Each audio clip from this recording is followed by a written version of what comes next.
Johnny Carson is the undisputed king of late night. Yet, the absolute best moments on The Tonight Show were never scripted.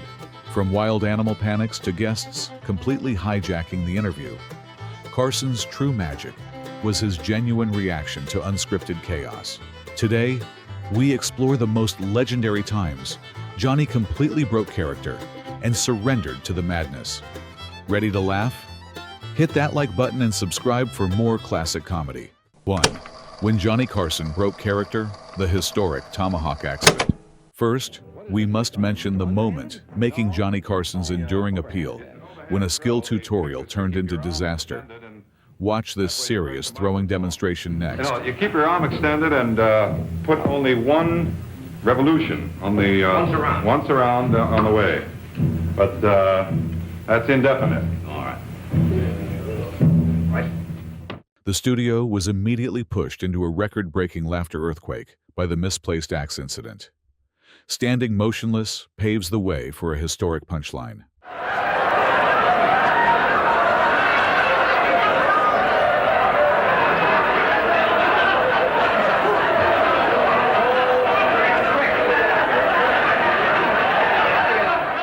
"11 years later, our two respected men still sit together, proving the lasting influence of that unprecedented accident. Facing countless demands, the broadcast reason appears. Well, I suppose you know that on our 14th anniversary, we had to dig out. And I think that's probably one of the earliest sequences we ever had. Most of the stuff is gone, unfortunately. But I had taken that one years ago when that happened. And had In the glorious black and white. In black and white. And I said to somebody, I said, in New York, I said, make me a kinescope of that, a film. And then they did it. It was in black and white at the time. And I hid it away. Now, that must have been, what, 1964? 1965? That's the earliest thing we had. Don't date us any more than you have to, Johnny. And that's still, when we left it out 1 or 2 years when we didn't play it, and the people said... Although kept hidden, massive audience pressure transformed the blooper footage into an uncovered relic. He continues analyzing the magic of unscripted live television. That's what happens to me. In case those of you who don't know what we're talking about, years ago when Ed was playing in the Daniel Boone Show, Mingo the Indian, he came on in New York to give us a demonstration, the art of tomahawk throwing, briefly. And we had a target set up, outline of a cowboy. Ed picked up first shot, couldn't rehearse it, let go of the tomahawk and zonk right in the very embarrassing region. And the audience absolutely collapsed and laughed for 2 or 3 minutes straight. It looked like something we had done electronically, and you couldn't have done it again if you'd have stood there for a century trying to do it. You still hear about that all the time? Through an unrehearsed throw, a 1 in a million probability created real magic on national television. To materialize this fame, let us admire a sarcastic luxury gift. Arthur Ashe with his $30,000 balls, you know. Is that the one he brought on the show? He had a solid gold regulation-sized tennis ball, but it was solid 14 or 18 karat gold and worth about $40,000. I think it was $30,000 each. That's what I said, 30,000 or whatever it was. It was And at the same time, the jeweler who made those up made me a little token of the evening's occasion. You can take a close shot on that. Can you see that? Hey, and that's gold. A gold Yes, a little diamond chips. tomahawk. That's not bad. The diamond-studded gold axe truly reflects high society's crazy obsession with a silly accident. At gas stations, the ironic downside of fame gets examined. No, that was a wild, funny night. And I imagine wherever you go, you've got to hear about that constantly. And to the point where you get tired of it, I suppose. Absolutely. Well, people, you know, I drive up to get gas in a gas station, and you know, the guy comes out and he asks me where my tomahawk is, and I park the car. I go into a restaurant. People always wanted to know why I didn't, why you weren't the target that night, John. Well, now I know. The show, I would have ended my career in show business many years ago. Well, you could always take Barbara Walters' job, you know.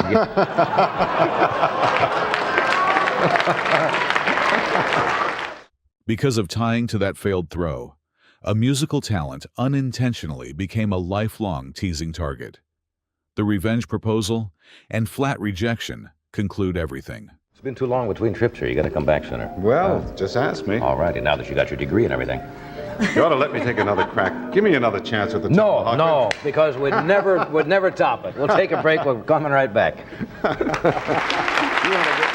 Sensitive to temptation, Refusing a joke remake perfectly protected the uniqueness of history.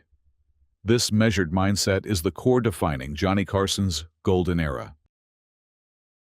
2. The art of breaking character. Johnny Carson as Karnak the Magnificent. Carson is not just a great host. He acts brilliantly. Do you remember Karnak? Let us rewatch the explosive studio demonstration right now. Ladies and gentlemen, Karnak the Magnificent!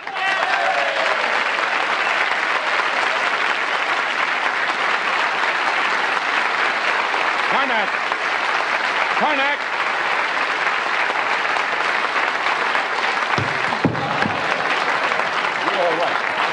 You're all right, Conway. Scared me. I know I'm not allowed to touch the actual body of the magnificent Carson. Simsalabim. Welcome, welcome, welcome once again. The fake solemnity is immediately destroyed by a clumsy physical stumble. Glaring at his co-host will initiate an extremely sassy attitude. But you, your incredibly divine way, will ascertain the answers without ever before seeing the question. Isn't that right, sir? That's impossible. Oh, yes. Yes, you'll do it. Of course, that's what I'll do. The first envelope. May I have absolute silence, please, as I divine the... Yes, hermetically sealed. Yes, I understand that. I will divine the answer, even though the question has been sealed in That here. means that no one could even open it up if they wanted to, except you. That's true. When the prepared script fails, scolding the studio audience becomes a saving weapon. We should witness the most unreasonable anger in television history. Name 3 adjoining rooms at the Century Plaza.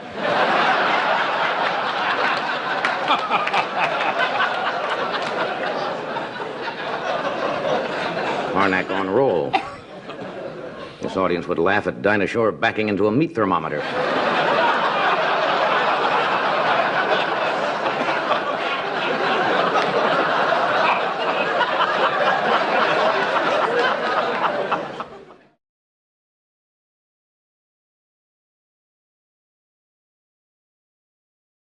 Generating massive laughter is the completely genuine scowling facial expression.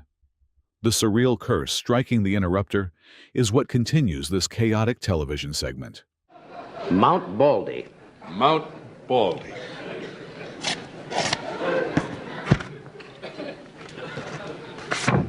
What do you do if you play horsey with Don Rickles?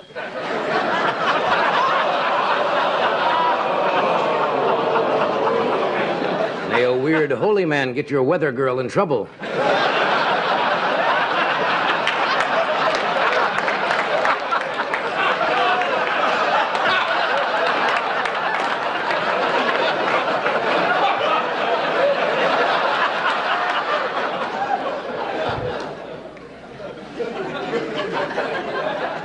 Through brilliant improvisation skills, all rigid script rules are immediately discarded. To punish his co-worker, a brutal personal attack prepares to appear next. What happens when there isn't any smog?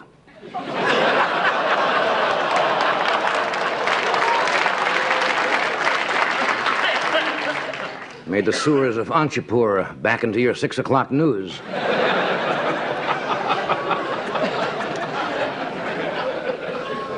Ed McMahon and Sanford and Son. Name 3 people who sell a lot of junk. True. Although wearing a spiritual disguise, the absolute helplessness against his co-star remains obvious. Right on national television, the host network will execute itself. Getting as much laughs as NBC white paper. I hold in my hand the last envelope.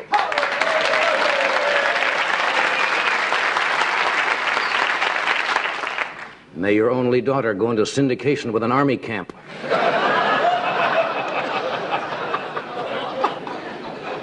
Hurry up. Name a drink that's made with 7-Up and prune juice. Burnett. Because he destroyed traditional formats, these incidents are infinitely more valuable than original scripts. This ultimate character-breaking art guarantees Carson's late-night television throne. 3. The collapse of the fourth wall. Johnny Carson gives up on live TV. On September 3rd, 1986, Carson completely immersed America in laughter as the fraudulent host appeared. Watch this ridiculous real estate presentation right now. Superman flies both ways. But first, friends, are you sick of living in a small city apartment? Is the only green in your life on that 5-year-old package of Velveeta in the fridge? Are the only open spaces you see between your wife's teeth? Did you force your son to come out of the closet simply because you needed an extra room? Then maybe it's time you considered buying a second home in the most exciting new land development in the state of California. I'm talking, of course, about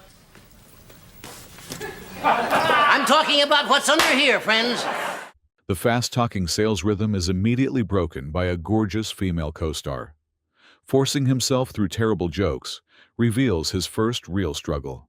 And speaking of inflated, friends,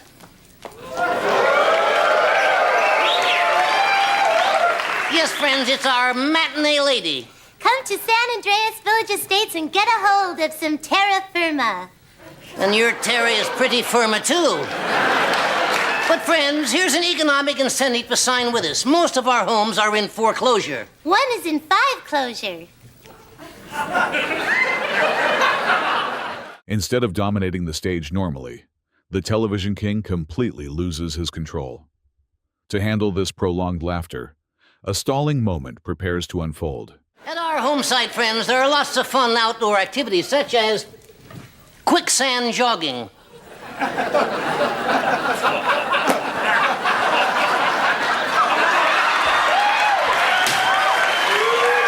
And friends, that's your right.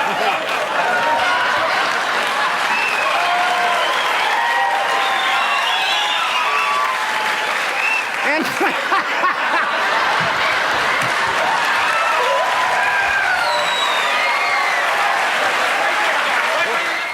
It is the endless cheering that pushes this studio chaos to its absolute peak. The host finally destroys the entire sketch himself. Okay, friends, that's right, friends. I'm so excited tonight. Friends,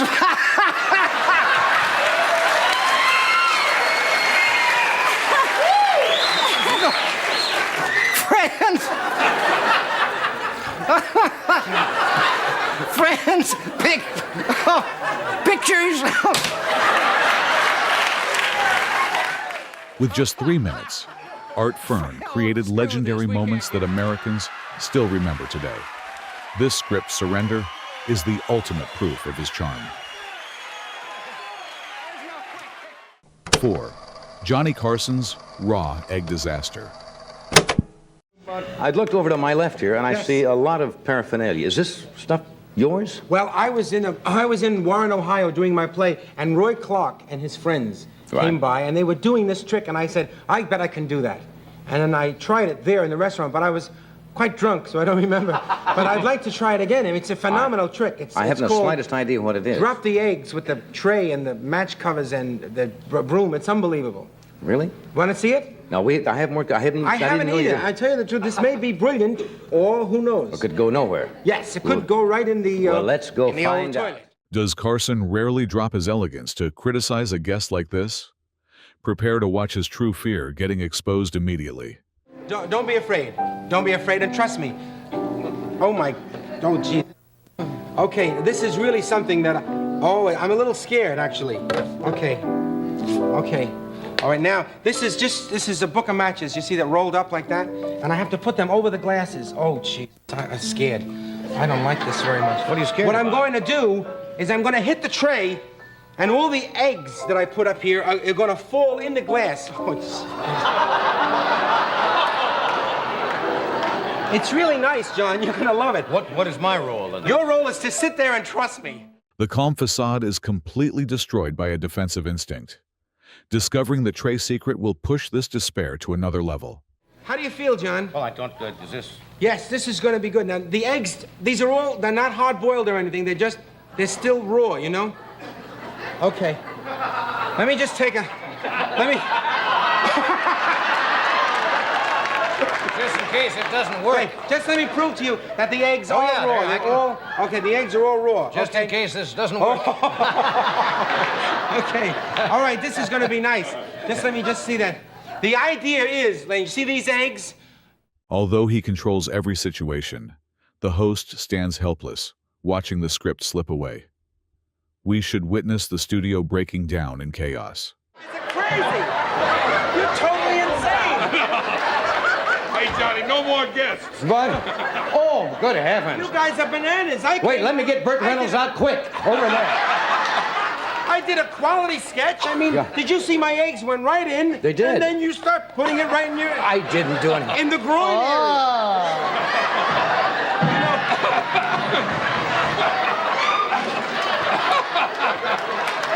How am I going to explain this to my wife?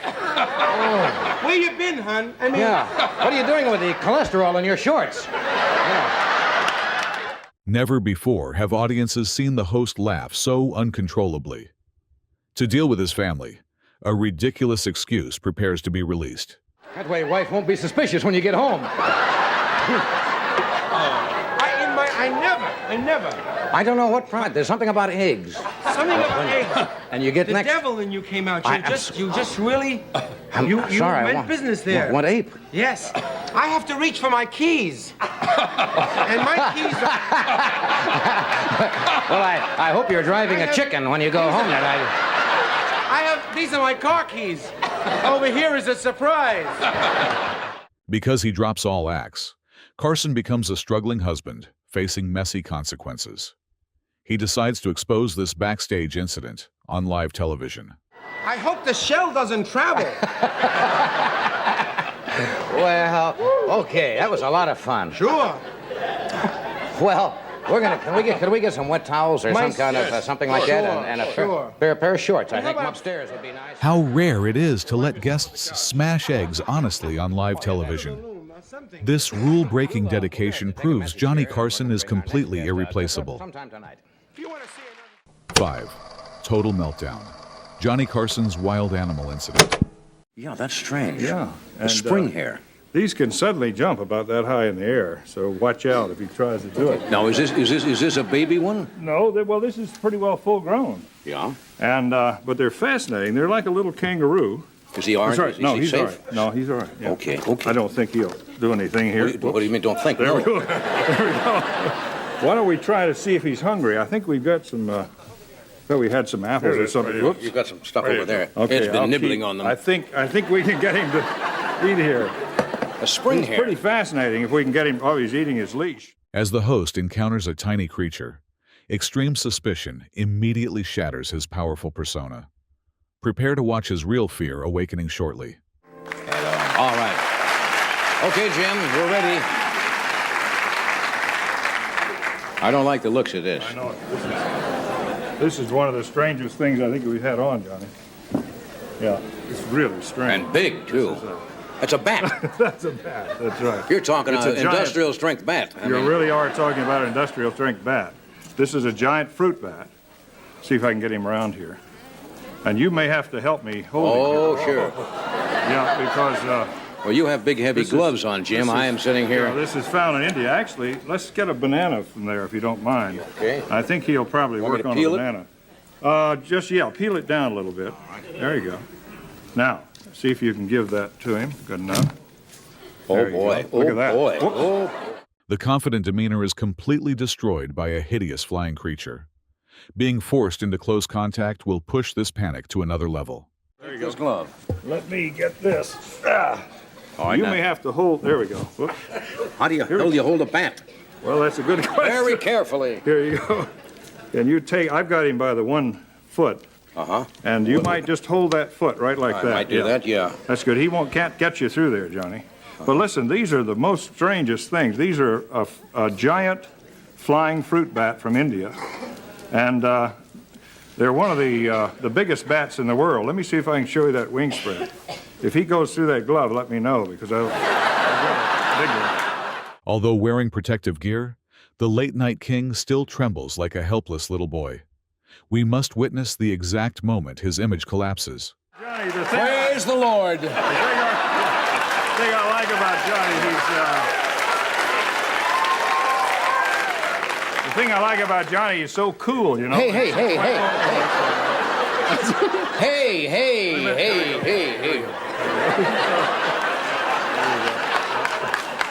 Anyway, I think this has got to be one of the most fantastic.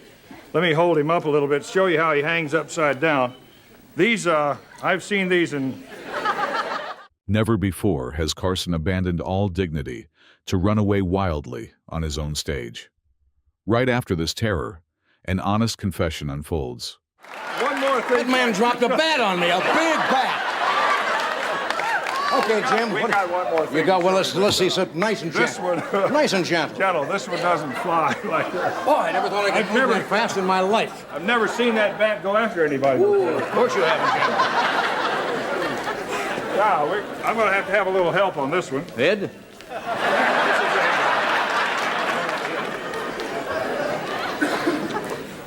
I think you'll find... Because he is so terrified, the man drops his act to become a breathless victim. He carries this trauma into another massive challenge. Hyena. Hyena. Hyena. You Hyena. stand here. Why didn't you tell me the bat's name?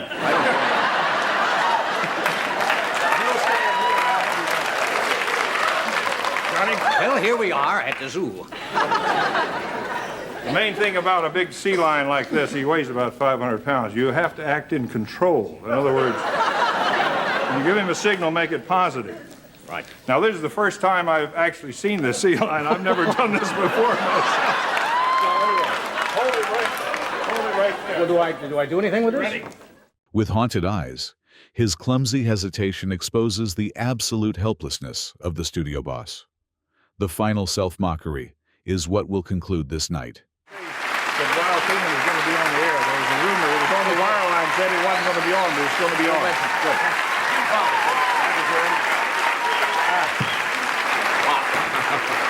Thank you, Burnett.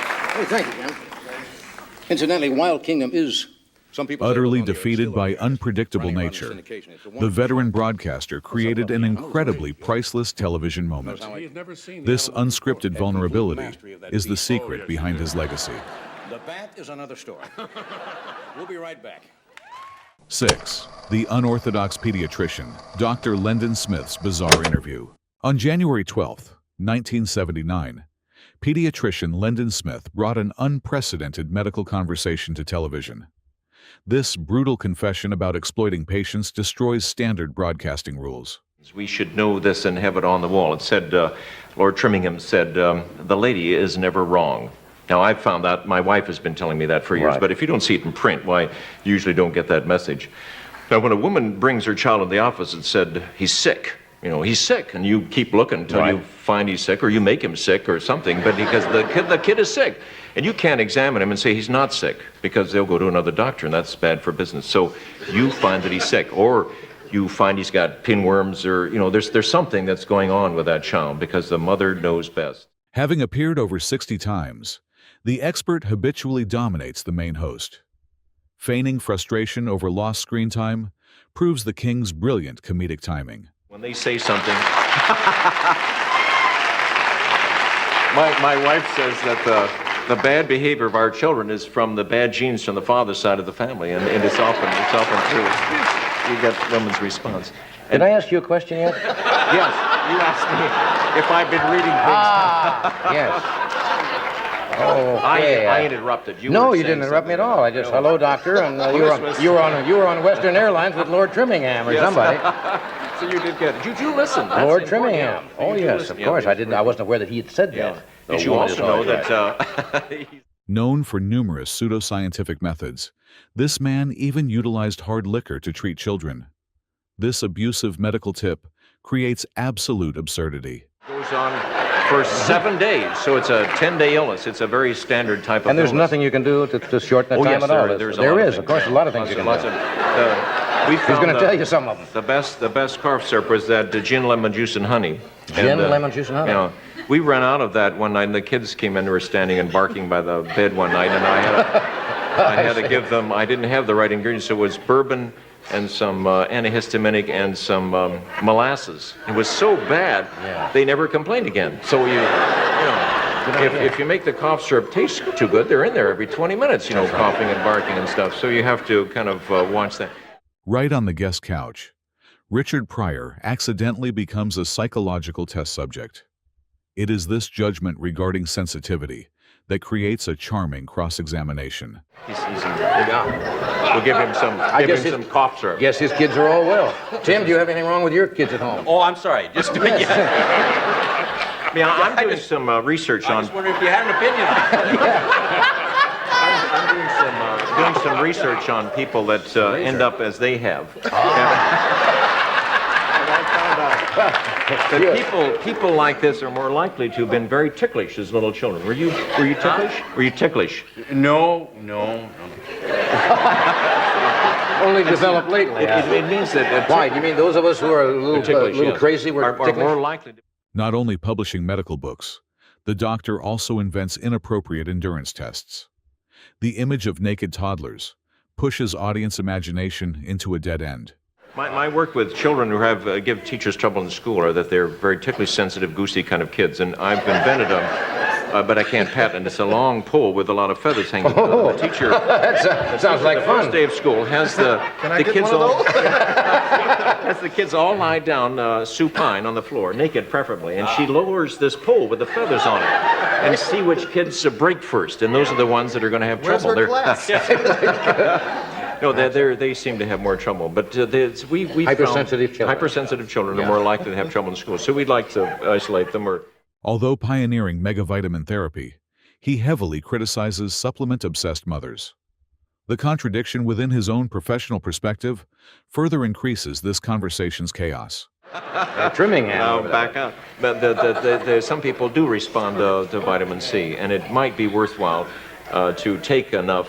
Vitamin C? Yes. Can you take too much of it? Oh, sure. Your body will respond. I had a woman tell me that it didn't work. Her child kept throwing it up as fast as she was getting it down, but she was doing something for the child. And that's important, too, that you feel that you can't just sit there and see your child get sick. But there is a point. If your child has pneumonia and is blue and has 105, well, you're not going to sit. The talkative professional is suddenly cornered by an innocent racial question from Pryor. This awkward tension is the perfect catalyst for explosive laughter. There's a point when you. Now, how would Richie tell if his kid was turning blue? I mean, they have ways. They have ways. I can see. You can see. I've had many black people come in with a child and say, "See the rash?" And I say, yes, of course, just to point out a typical spot, and they will. And oh yes, we see a lot of that. And I don't know. I don't do very well with.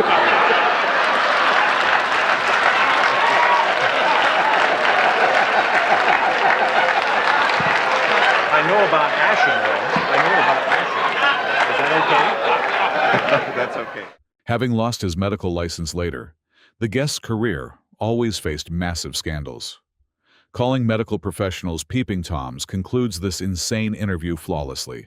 No. We try to have them in the office there with us because we can save some time and ask questions, and the child usually is a little happier if They often feel the parents have abandoned them, and that's sort of a dirty trick. We try not to try to get through the whole exam without the child crying, which is another kind of a trick.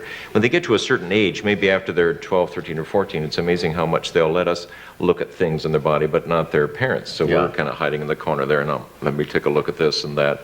You do a lot of that, Doc? You do a lot of that. Well, it's true.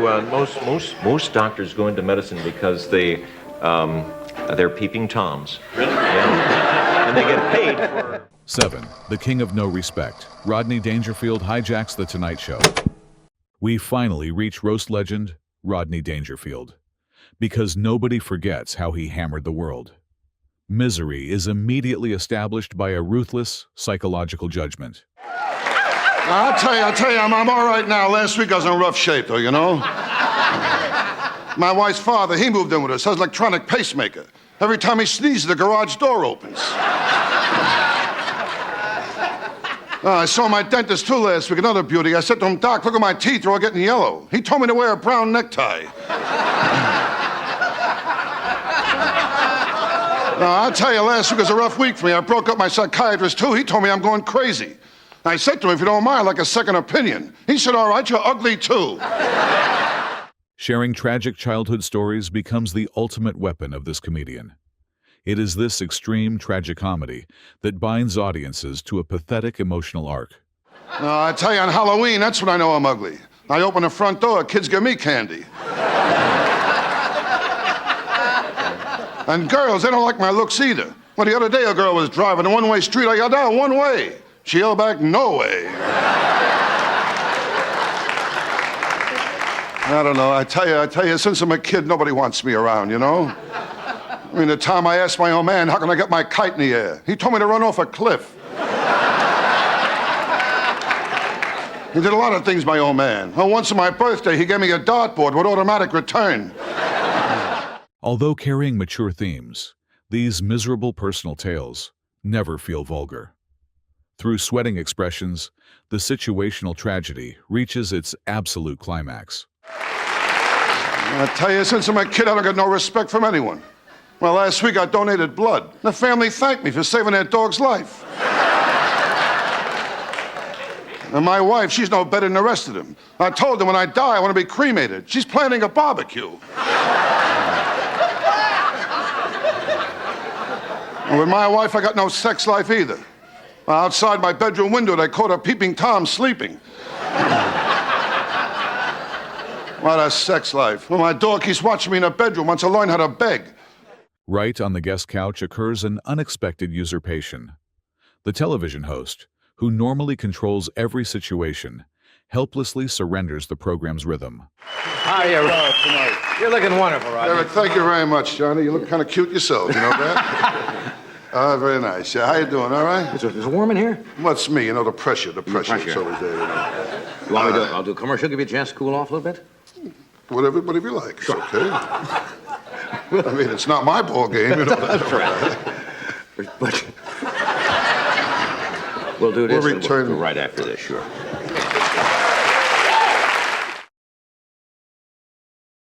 Dangerfield ruthlessly breaks all serious conversational efforts from the television presenter. Built from absurdity, ordinary nature topics transform into senseless comedic material. You know, I love trees, you know that. Oh. Sometimes I spend a whole day just looking for a piece of oak and a hunk of ash, you know that. No, I mean, in New York, there's not many trees. There's not many trees. Well, I live in New York, there's only one tree in my block, you know, and two guys live in it. I'm telling you, it's You live in a rough neighborhood. Oh, very bad. Are you kidding? My neighborhood, forget about all kinds of people there. Yeah. But this last week, a guy rotated my tires from my car to his. No, my neighbor's always problems, though. You kidding? My block is a beautiful children's zoo, you know? Last week, 4 kids escaped. I mean, always problems, you know? Blatant lies appear continuously, and the traditional interview structure collapses. The more illogical the story turns, the louder the studio applause echoes. The other night I went into a place, I asked the bartender for a double. He brought out some guy who looked like me.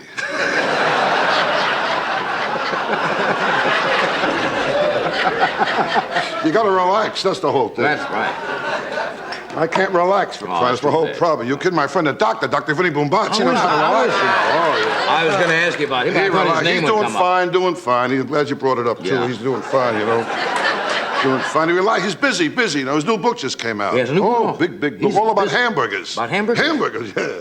The book's entitled, She Was in Love with a Quarter Pounder Until She Tried the Whopper. Rarely is poverty and loneliness exposed so bluntly while generating massive laughs. This demonstrates the self-deprecating mastery of a stage genius. I mean, you know, I'm doing okay today. Show business, I was broke for years, you know. I never had any money. I couldn't buy nothing. I used to go to orgies to eat the grapes. Are you kidding? I had no money at all. No money at all. My whole life, I never got a break with anything. You kidding? But me, nothing comes easy, nothing. Well, last week, my gay uncle died. Left me all his dresses. Don't get a break with nothing, Johnny. Hasn't been a good year, has it? I never had any luck with girls either. You kidding? Really? Never had any luck with it. By the time I was 16 years old, I had sex once and VD twice. Never had luck with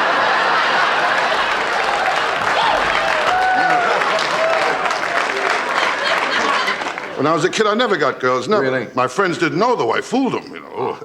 I used to go to drive-in movies alone and do push-ups in the back seat of my car. You know? If other guests wait obediently for the ending, this man fires himself from television. That shocking conclusion is the immortal legacy of a complainer. Come on, laugh it up, will you? I'm very... No, I'm very depressed. It's worse than that. This depression, Yeah, go ahead. it's like a heaviness on top of me, John. yeah? Oh, it's always there, this heaviness, always right on top of me, you know?